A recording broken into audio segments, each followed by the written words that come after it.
আউযুবিল্লাহি মিনাশ শাইতানির রাজিম বিসমিল্লাহির রহমানির রহিম আলহামদুলিল্লাহি রাব্বিল আলামিন। আজকের এই অনুষ্ঠানে উপস্থিত সম্মানিত শ্রদ্ধেয় বিজ্ঞ আইনজীবী নেতৃবৃন্দ, উপস্থিত গণমাধ্যমের সাংবাদিক বন্ধুগণ, উপস্থিত অন্যান্য অতিথিবৃন্দ, সবাইকে আন্তরিক সালাম, শুভেচ্ছা, মোবারকবাদ। সালামু আলাইকুম রহমতুল্লাহি ওয়া বারাকাতুহু। আজকে আমরা এমন একটি বিষয়ে ন্যায় বিচারের প্রসঙ্গে এই সেমিনারটি আয়োজন করছি। সমগ্র বিশ্বের পরিস্থিতি আপনাদের সামনে অজানা নয়, আপনাদের সামনে একদম দিনের আলোর মতো পরিষ্কার। আপনারা যারা তথ্যবিজ্ঞ মহল আছেন, আপনারা নিশ্চয়ই অবলোকন করছেন গত 24 ঘন্টায় কি হয়েছে। ইতিমধ্যে আমরা যখন আজকে সকালবেলায় যারাই ঘুমের থেকে উঠেছেন, তারাই সর্বপ্রথম নিউজটা পেয়েছেন যে ইরানের সর্বোচ্চ নেতা আয়াতুল্লাহ আলী খামেনিকে হত্যা করা হয়েছে। এটা কেন্দ্র করে সারা মধ্যপ্রাচ্যে একটা ভয়ঙ্কর যুদ্ধের পরিস্থিতি বিরাজ করছে। এই মুহূর্তে প্রায় 30টা রাষ্ট্রে যুদ্ধ চলছে। 30 থেকে 35টি রাষ্ট্রের সীমান্তে সংঘাত হচ্ছে। ইরান আক্রমণের ঠিক 24 ঘন্টা আগে আমরা দেখলাম দুই ভ্রাতৃপ্রতিম, বলা হয় ভ্রাতৃপ্রতিম প্রতিবেশী রাষ্ট্র, মুসলিম রাষ্ট্র পাকিস্তান আর আফগানিস্তান, সেখানে প্রায় এই পর্যন্ত পাকিস্তানের দাবি মোতাবেক প্রায় 150 আফগান মুসলমান নিহত হয়েছে। আবার এর আগে তারাও কিন্তু পাকিস্তানে হামলা করে বেশ কিছু পাকিস্তানি মুসলমানকে হত্যা করেছে। কথাটা এই জন্যে বলছি আমি যে বিশ্বের পরিস্থিতি হচ্ছে এই একটা ভয়াবহ অরাজকতা, যুদ্ধ, রক্তপাত, মানবাধিকার লঙ্ঘন, ন্যায় বিচারের পথ রুদ্ধ হওয়া, মানুষের বাক স্বাধীনতা ধ্বংস হওয়া, এক কথায় সমগ্র দুনিয়াটা আজকে একটা নরককুণ্ড আমি বলতে পারি। এই পরিস্থিতিতে আমরা আমাদের ইসলামের শেষ নবী হযরত মুহাম্মদ সাল্লাল্লাহু আলাইহি ইসলাম তিনি বলেছিলেন যে দাজ্জাল আসবে। তো দাজ্জাল শব্দটার সাথে, দাজ্জালের বর্ণনার সাথে বর্তমান সার্কামস্ট্যান্স পুরোপুরি আমরা মিল পাই।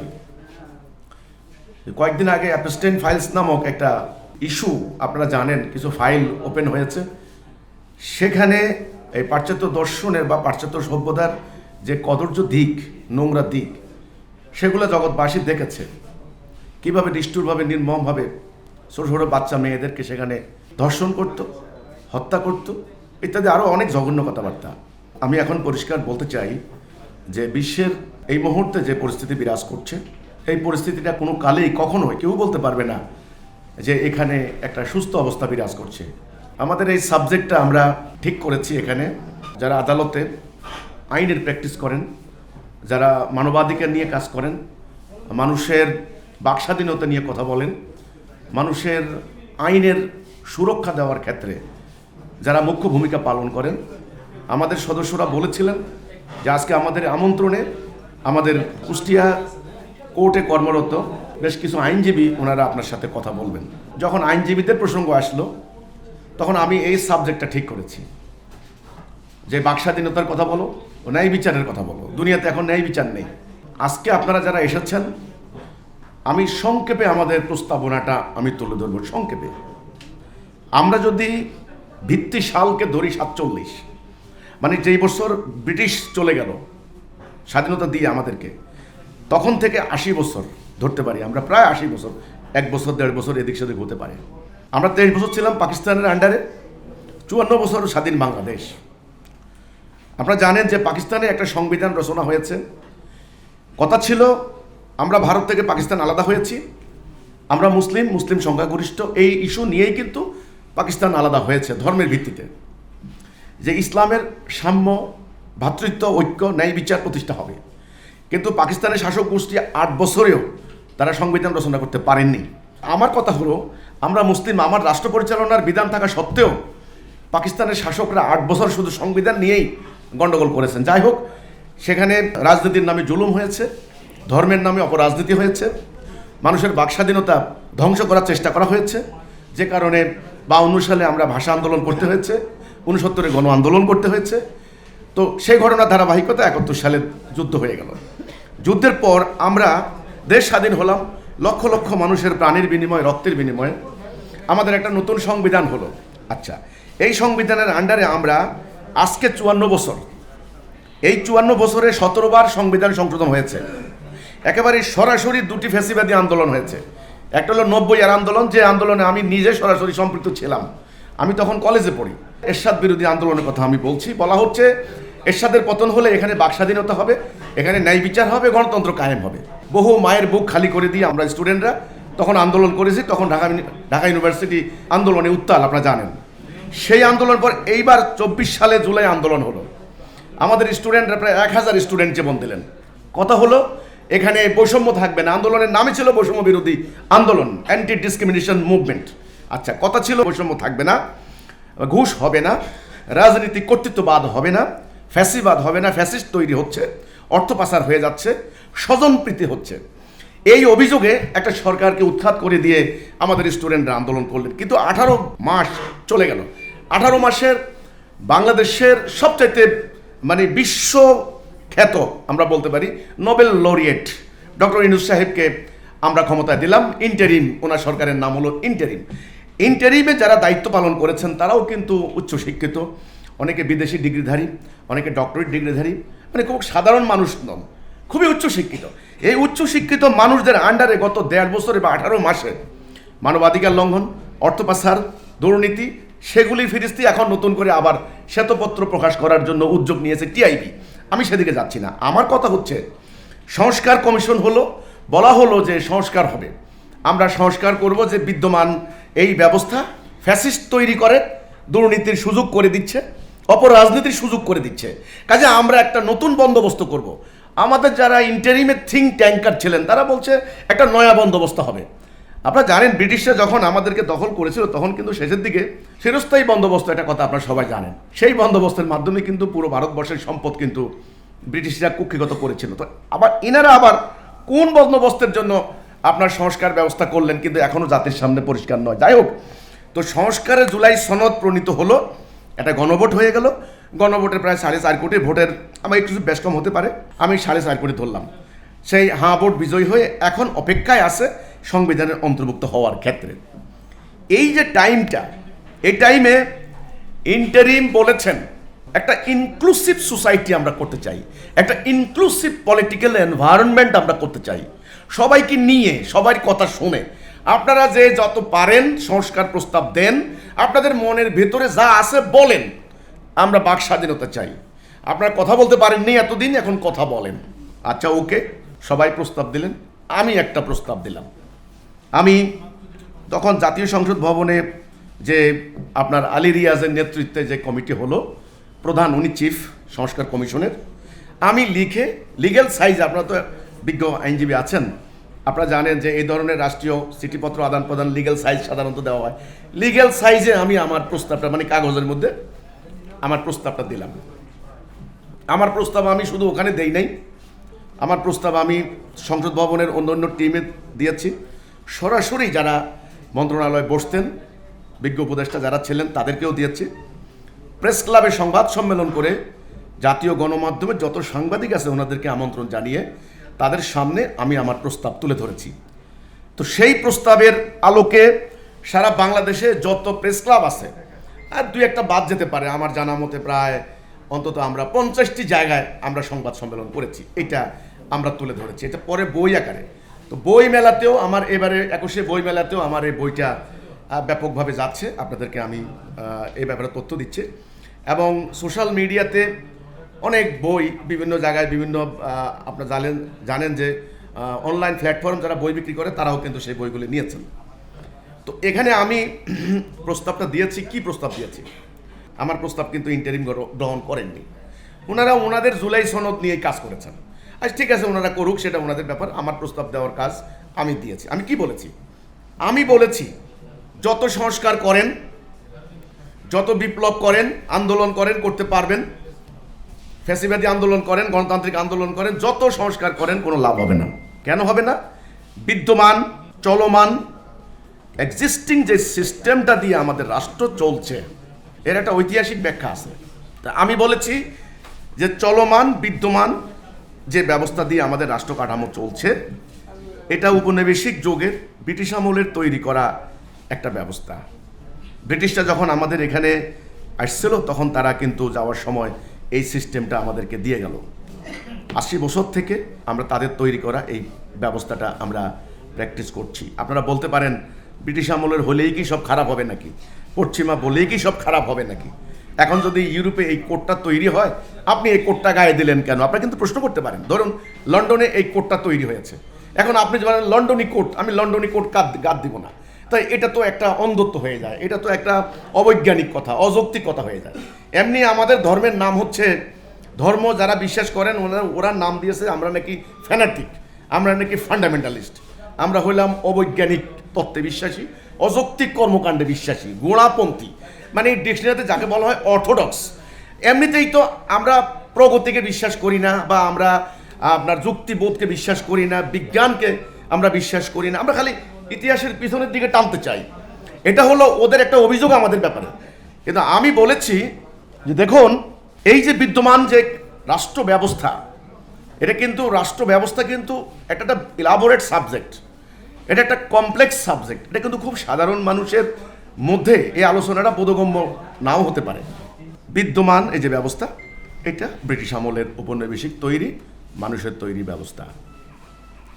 ব্যবস্থা বলতে একটা সিস্টেম অফ লাইফ, যেটা দিয়ে শিক্ষা ব্যবস্থা, প্রশাসনিক ব্যবস্থা, বিচার ব্যবস্থা, সামরিক নীতি, অর্থনীতি, বাণিজ্য নীতি, শিল্পনীতি, সোশ্যাল সিস্টেম, এই সমস্ত কিছু মিলিয়ে একটা রাষ্ট্র ব্যবস্থা। আমাদের প্রস্তাব হচ্ছে এই দুটি কারণে আমরা এটা মানতে পারি না। দুটি কারণে আমরা বিদ্যমান ব্যবস্থার পরিবর্তন চাই। টোটাল চেঞ্জ এটার নাম দিয়েছি আমি, সামগ্রিক পরিবর্তন চাই।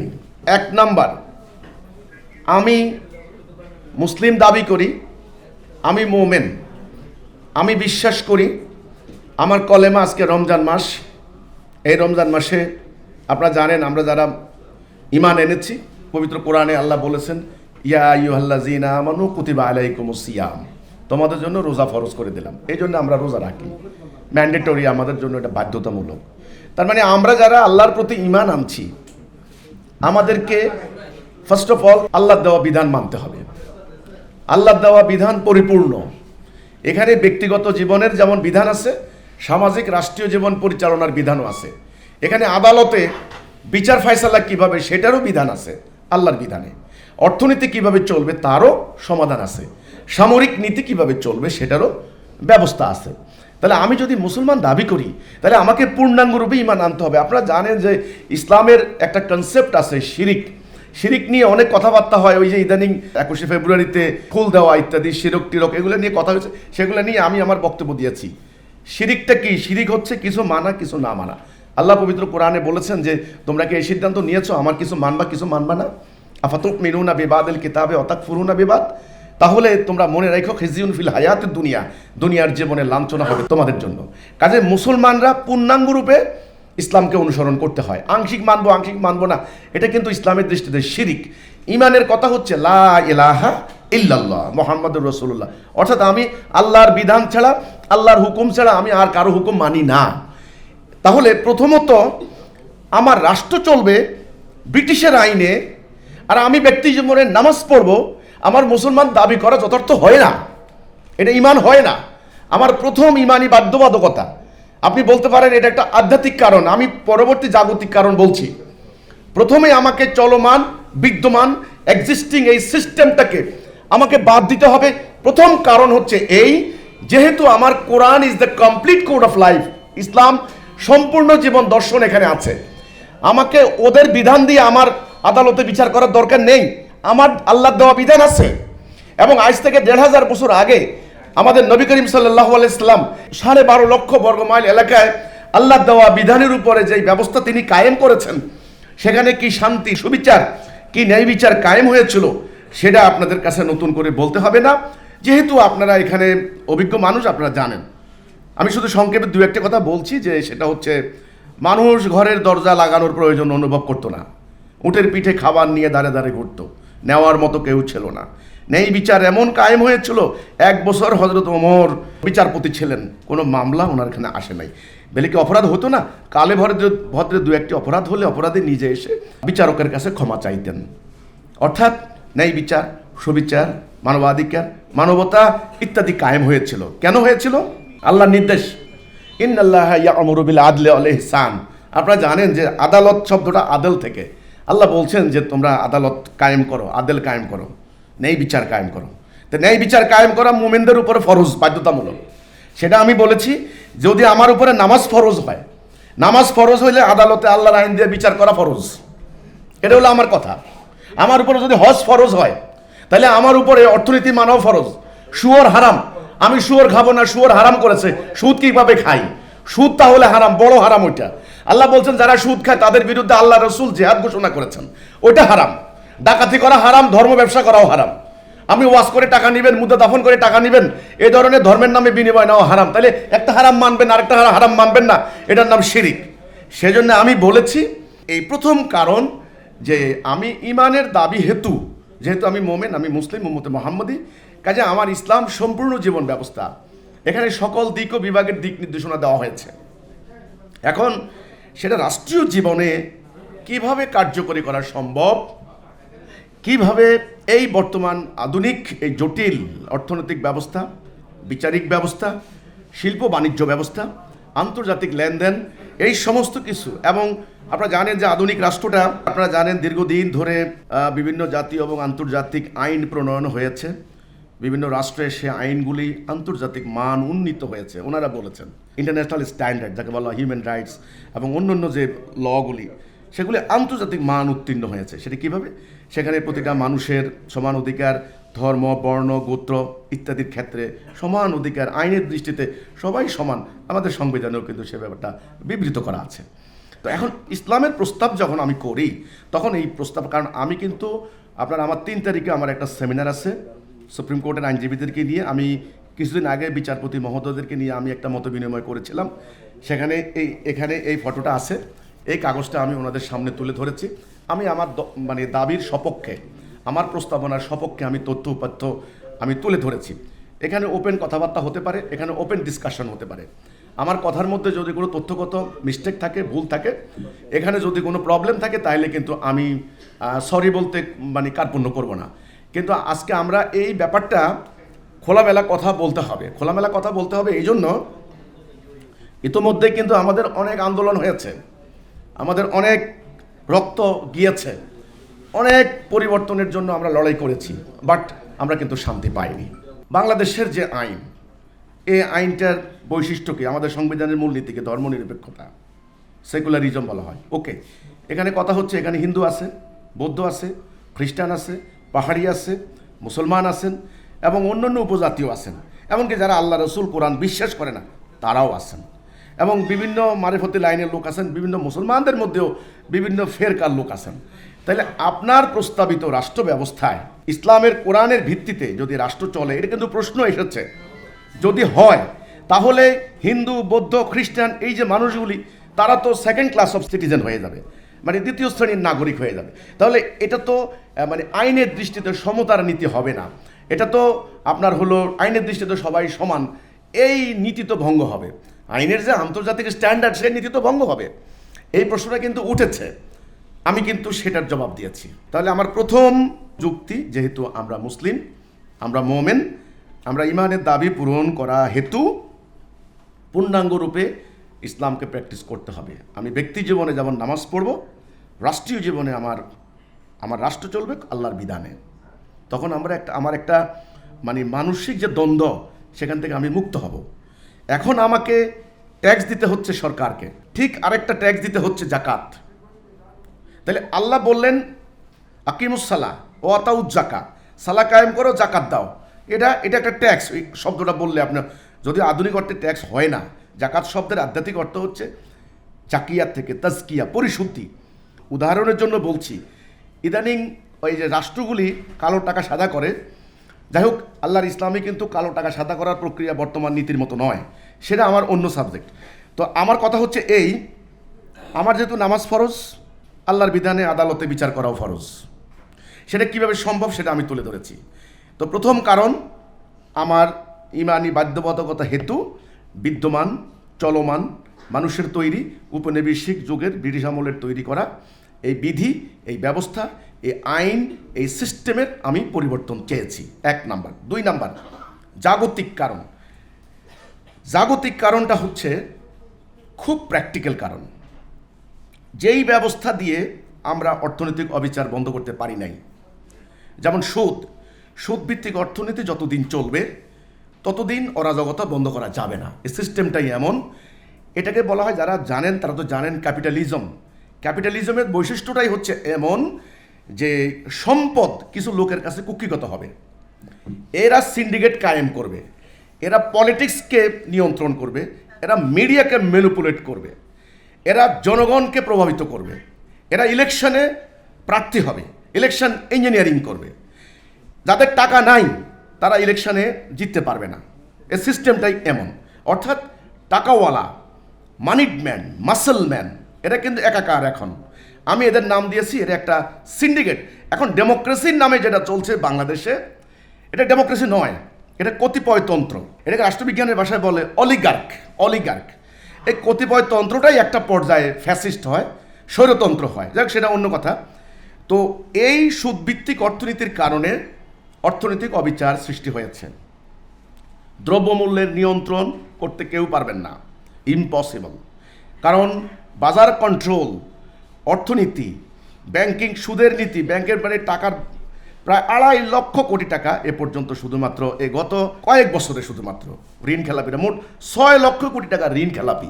আমাদের কোনো কৃষক কিন্তু ঋণ খেলাপি করে ঘুমাইতে পারবেন না, ওনার গোয়ালের বলদ কিন্তু নিয়ে যাবে ব্যাংকওয়ালারা। কিন্তু যারা 40,000 কোটি টাকা নিয়ে পাচার করে দিয়েছেন, এই অর্থনৈতিক সুদভিত্তিক এই পুঁজিবাদী ব্যবস্থা।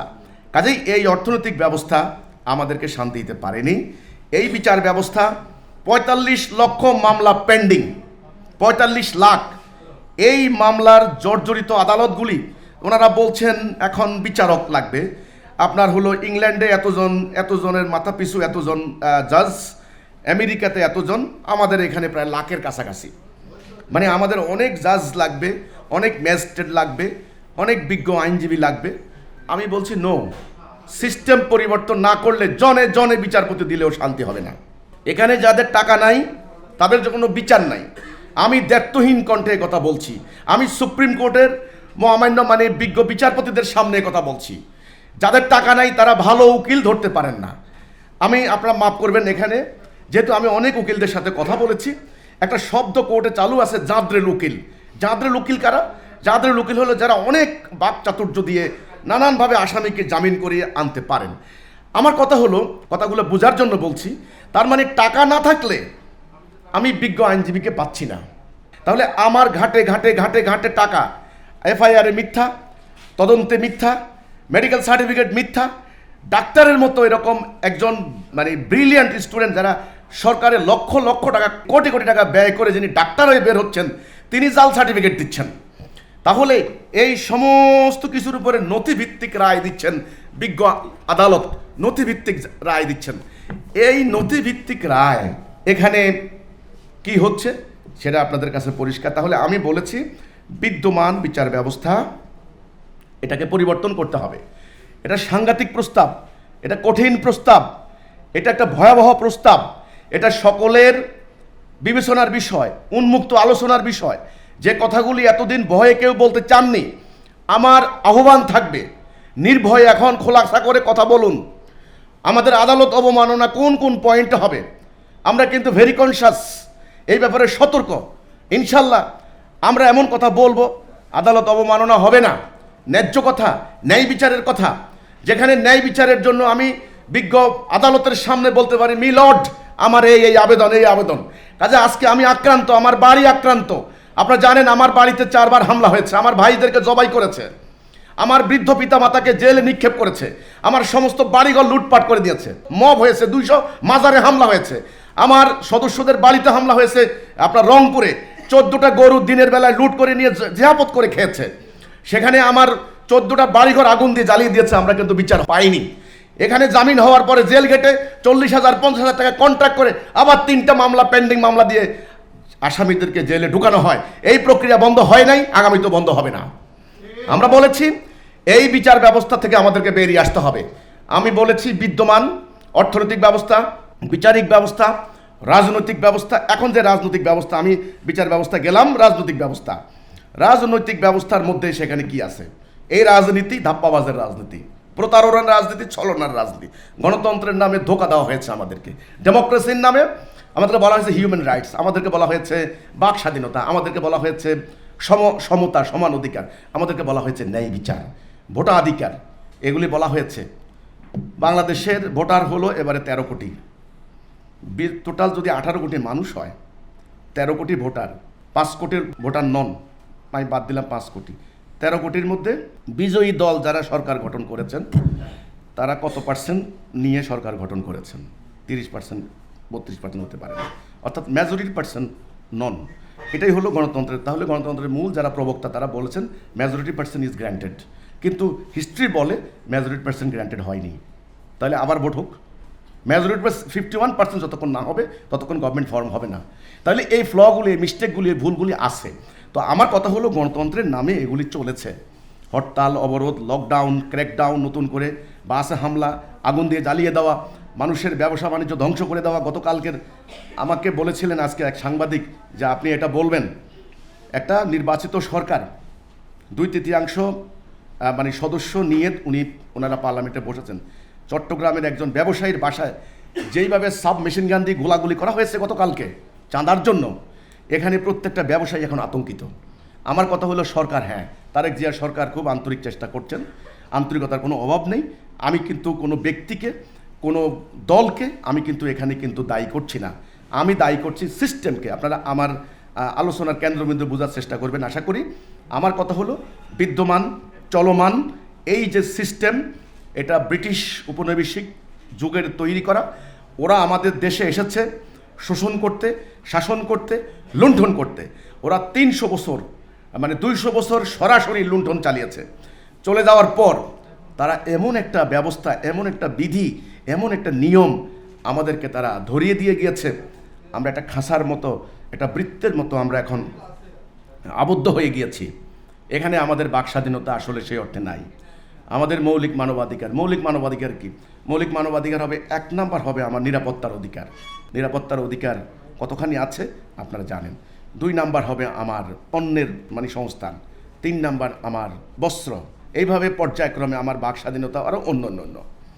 তো কাজেই আমি এই 2টি কারণ বলেছি। 1 নাম্বার, আমি যেহেতু মুসলমান, মোমেন, ইমানি বাধ্যবাধকতা হেতু আমাকে পূর্ণাঙ্গরূপে আল্লাহর বিধানের অনুসরণ করতে হচ্ছে। আংশিক মানবো না, তাতে আমার ঈমান থাকে না। পরকালে আমি জাহান্নাম যেতে হবে। আল্লাহর কাছে জবাবদিহিতার একটা ভয়, আল্লাহর কাছে জবাবদিহিতার একটা অনুপ্রেরণা আমার ভিতরে আছে। কাজেই সেই কারণে আমার জীবন ব্যবস্থা বলা হচ্ছে, আন্তর্জাতিক আইনে বলা হচ্ছে তোমার চলাফেরা করার স্বাধীনতা, ওকে, তোমার বাণিজ্য করার স্বাধীনতা, ওকে, এটা বলা হচ্ছে স্বীকৃত আন্তর্জাতিক আইনে। কিন্তু আন্তর্জাতিক আইনে এটাও স্বীকৃত আমার জীবন ব্যবস্থা পছন্দ করার স্বাধীনতা। আমি একটা উদাহরণ দিলে আপনারা হয়তো বুঝবেন। যেমন ধরুন, কোনো একটা মেয়ে কোনো একটা ছেলেকে পছন্দ করেছে, তাহলে মেয়েটা তার পছন্দের স্বামীর সাথে ঘর করার স্বাধীনতা, ধর্মীয় স্বাধীনতা, রাষ্ট্রের স্বাধীনতা। যে মেয়েটা তার কোনো ছেলেকে পছন্দ করে না, তাকে জোর করে তার সংসার করতে বাধ্য করাটা, এটা স্বাধীনতা পরিপন্থী, এটা জুলুম, এটা ফ্যাসিবাদী আচরণ। সেজন্য আমি বলেছি আমার বাক স্বাধীনতা যেমন সত্য, ঠিক তেমনি আমার জীবন ব্যবস্থা পছন্দ করারও সত্য। আমি বিদ্যমান ব্যবস্থা চাই না, এই ব্যবস্থা আমাকে শান্তি দিতে পারে নাই। একটা জাগতিক হিসাব, আমার রাজনৈতিক দুর্বৃত্তায়ন বন্ধ করতে পারে নাই, অর্থ পাচার বন্ধ করতে পারে নাই, আমার ন্যায় বিচার আদালতে ন্যায় বিচার নিশ্চিত করতে পারে নাই, আমার মিডিয়ার স্বাধীনতা দিতে পারে নাই। কাজেই বিদ্যমান চলমান এই ব্রিটিশ আমলের ব্যবস্থা আমি প্রত্যাখ্যান করতে চাই। আমি যেই ব্যবস্থা মানতে চাই, প্র্যাকটিস করতে চাই, সেই ব্যবস্থার আন্ডারে বসবাস করা, এটা আমার আন্তর্জাতিক আইনে, জাতীয় আইনে, সাংবিধানিক আইনে, এটা আমার মৌলিক মানবাধিকারের অন্তর্ভুক্ত। প্রশ্ন করতে পারেন, তুমি যেটা চাচ্ছ, তোমার প্রস্তাবিত আল্লাহর দেওয়া হুকুমের উপরে ভিত্তি করা রাষ্ট্র ব্যবস্থার রূপরেখাটা কেমন হবে, সেটার রূপরেখাটা আমি আপনাদের সামনে সেটা তুলে ধরার চেষ্টা করছি। এখানে আমি মোটামুটি একটা রাষ্ট্র পরিচালনার ক্ষেত্রে যে মৌলিক যে বিষয়গুলি ধারণায় রাখা দরকার, যে ইস্যুসগুলি আসা দরকার, সেগুলো আমি একটার পর একটা ব্যাখ্যা করেছি। প্রত্যেকটার অনুকূলে আমি কোরআনের রেফারেন্স দিয়েছি এবং নবী করিম সাল্লাল্লাহু আলাইহি ওয়াসাল্লামের সুন্নাহর রেফারেন্স দিয়েছি। বিষয়টা যেহেতু অনেক বড় একটা ইলাবোরেট সাবজেক্ট, এক হিসাবে জটিল একটা বিষয়, দীর্ঘদিন থেকে একটা জীবন ব্যবস্থায় মানুষ অভ্যস্ত হয়েছে। এখন আমি বিকল্প একটা ব্যবস্থার প্রস্তাব করছি। এই প্রস্তাবনাটার ভূমিকাটা ছিল এই, ইন্টারিম যখন বললেন যে আমরা সংস্কার করব, আপনারা এই ব্যবস্থার বিপরীত কোনো প্রস্তাব থাকলে আপনারা দেন, তখন আমরা কিন্তু এগিয়ে গিয়ে শতপ্রণোদিত হয়ে আমরা এটা দিয়েছি। আমাদের প্রস্তাবনা হচ্ছে, আমরা মোমেন, আমরা আল্লাহর উপরে ঈমান আনি, আমরা এটা বিশ্বাস করেছি যে লা ইলাহা ইল্লাল্লাহ, আল্লাহ তোমার হুকুম বিধান ছাড়া আমরা কারো হুকুম বিধান মানি না। কাজে আমি নামাজ পড়া যেমন আমার জন্য ফরজ, বাধ্যতামূলক, আমার আল্লাহর বিধান দ্বারা রাষ্ট্রীয় আইন মানাও বাধ্যতামূলক। আমার শুয়োর খাওয়া যেমন হারাম, সুদ খাওয়াও কিন্তু আমার জন্য হারাম, অথচ আমি সুদভিত্তিক অর্থনীতির আন্ডারে বাস করছি। এটা আমার একটা বলতে পারেন ধর্ম সংকট, এটা আমার ইমানি বাধ্যবাধকতার ক্ষেত্রে সমস্যা হয়ে দাঁড়াচ্ছে। সেজন্য 1 নম্বর রিজন আমি বলেছি যে আমরা মুসলিম, আমরা আল্লাহর দেওয়া বিধান মোতাবেক আমাদের রাষ্ট্রের প্রস্তাব আমরা করছি, সেটা আমরা মানব।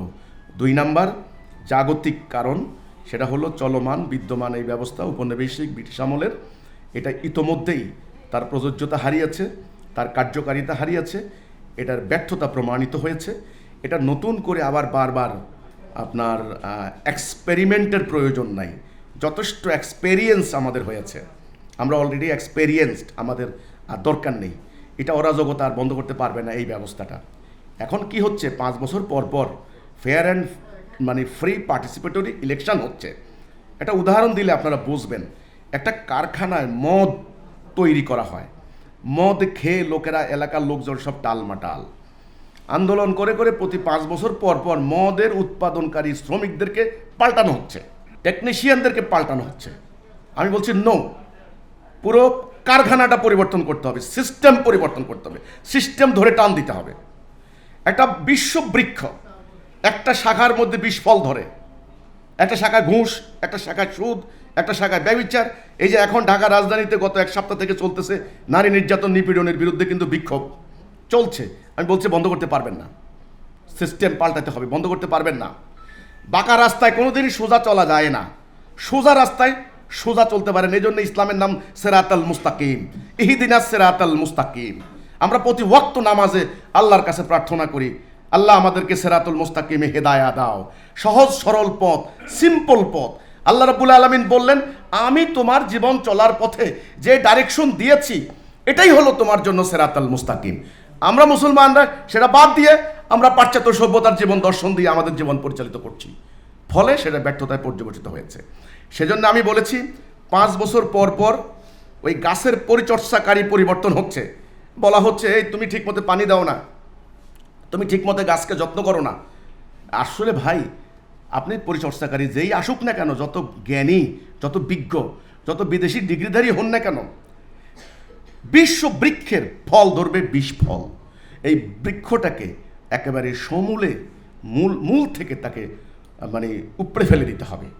তখন বারবার এর পরিচর্যাকারী পাল্টানোর প্রয়োজন হবে না। আপনারা জানেন যে ইসলামের আধ্যাত্মিক দিকটা এমন, আরবের জাহিলি সমাজের মানুষগুলিকেও ইসলাম পরিবর্তন করেছে, আধ্যাত্মিকভাবে পরিশুদ্ধ করেছে। এখন বর্তমানে সিস্টেমে সৎ লোক অসৎ হচ্ছে, তারপরে হলো সৎ অফিসার ঘুষখোর হচ্ছে, আদালতে যারা ভালো নিয়ত করে যাচ্ছেন অ্যাডভোকেট সাহেবরা, ওনারাও বক্রপথে যেতে বাধ্য হচ্ছেন। বিচারকদের উপরে খড়গহস্ত নেমে আসে, বিচারকদের কাঁধে বন্দুক রেখে শাসন চালানোর নজির তো এ পর্যন্ত হয়েছে বাংলাদেশে। আমার শেষ কথা এটুকু, বিদ্যমান চলমান এই উপনিবেশিক যুগের ব্রিটিশ আমলের এই সিস্টেম আমরা মনে করি সংস্কার দিয়ে কোনো লাভ হবে না। নির্বাচিত সরকার হোক আর অনির্বাচিত সরকার হোক, শাসক পরিবর্তন হবে, কিন্তু মূল সমস্যার সমাধান হবে না। সেটার জন্য এই ব্যবস্থার পরিবর্তন করে আল্লাহর তাওহীদের উপরে একটা আধুনিক, ভারসাম্যযুক্ত, যৌক্তিক, বিজ্ঞানসম্মত, উদার নৈতিক, সকল ধর্ম বর্ণ মানুষ, সকল গোত্রের অধিকার কিভাবে সংরক্ষিত হয় সেরকমের একটা প্রাকৃতিক প্রস্তাব আমি রেখেছি। আজকের এই সেমিনারে আপনাদের আলোচনার জন্য এই প্রস্তাবটা আমি আনুষ্ঠানিকভাবে উত্থাপন করছি। সবাইকে ধন্যবাদ। সালামু আলাইকুম ওয়া রাহমাতুল্লাহি ওয়া বারাকাতুহু।